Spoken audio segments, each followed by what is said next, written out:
Ooh, National Dog Day is coming up on August 26th, so let's celebrate dogs. And to do that, I found this dog bone quilt block pattern. It's kind of a cool little thing, and I've got a shortcut way to sew it together. Hi, this is Penny Hallgren from QuiltBlockLibrary.tv and QuiltBlockLibrary.com. Thanks for joining me, and my pieces are cut out, so I'm ready to go. Let's go to the sewing machine. This pattern actually calls for cutting this kind of odd shaped piece, and instead of doing that, what I decided to do is cut squares that are the same, including the little missing corner, and then the triangles that are also part of the pattern.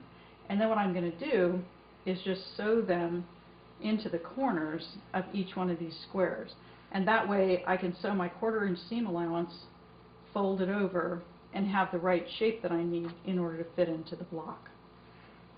Now that I have all the little triangles attached to the corners here, there's always a question as to whether to trim the background fabric off.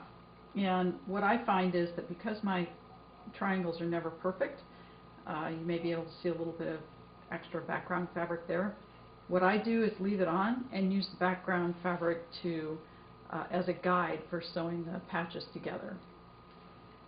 So now we're ready to sew this entire block together, and the first thing I'm going to do is sew these 2 rows together, and then also these 2 together as well. The next step is to sew these 2 units together, so I'll pick these up and fold them on top, and then I'm going to put a pin here so I remember which ones I'm sewing. And then I'll have each one of these rows sewn together. With each of the rows sewn together, all we need to do is connect them and the block will be finished. So I'm just going to fold these down and sew this row, and sew the top row to the center row.